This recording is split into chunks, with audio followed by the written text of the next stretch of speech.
It's been 2 weeks since the whole thing started.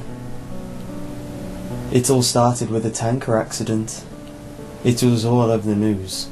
Everyone thought it was just another oil spill. There were plenty of volunteers, plenty of people wanting to help the poor, defenceless animals, and plenty of victims. Within hours of the tanker accident, it started happening. The animals had gone crazy. They were scratching and biting the clean-up volunteers. They said that it was an adverse effect to whatever was in the tanker. Rescue workers were still trying to get the crew out of the ship. They could hear screaming inside. There were screams to open the doors, but that's when it all went to hell as soon as they cut the door out. There were 6 minutes of broadcast before it went silent. 6 minutes of screaming and agony. The ship crew attacked the rescue workers like rabid baboons. They were breaking bones and tearing flesh. The people on shore weren't faring any better. Those that had been attacked by animals were attacking everyone else. It was worse than any war zone report. It was sheer brutality, and yet the broadcast still went on for 6 minutes. There were 6 minutes, and then blank faces. Nobody could explain what was happening.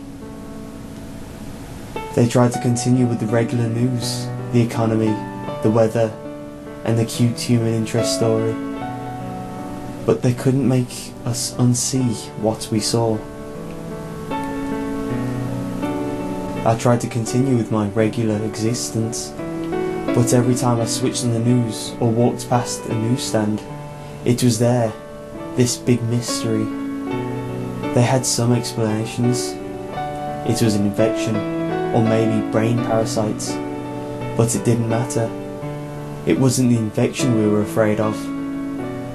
It was them. 4 days after the initial report, a state of emergency was raised, and yet we've all seen this before. It's in every zombie movie ever. People don't know who to trust. People were stockpiling food and weapons. Some tried to flee, but it seems every zombie movie was right. They didn't make it. 3 days later, they arrived in my town. I expected moans, shuffling corpses and dismemberment, but that's where the movies lied. They ran through the streets, screaming. I remember running to my front door as fast as I could, locking, barricading, and doing anything to make sure it would stay shut. And then I headed for the window. I was on the second story and I could see the carnage. They were unstoppable. They were aware.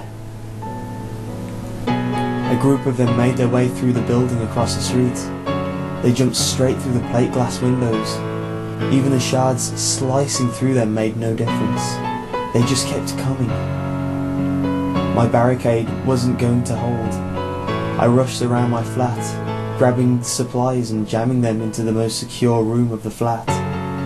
I went back for one last look across the street, and I wish I hadn't. In a second story window, my face met with one of theirs. They knew where I was. I quickly dashed into the room and locked the door. I don't have any kind of panic room or secure basement, so the safest place I can think of was my bathroom. There were no windows and only one door. It had a lock.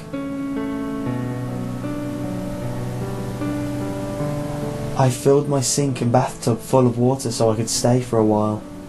I sat there in the dark room with the distant screams in my ears. I began to feel like I may have overreacted. It had been 2 hours with no sign of them. It actually got quieter and I thought they had moved on. Maybe I could leave the room and get back to the kitchen and grab some more food and to wait it out. A crash came through the front door.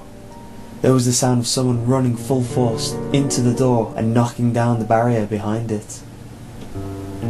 There were a couple more crashes before I knew they were inside.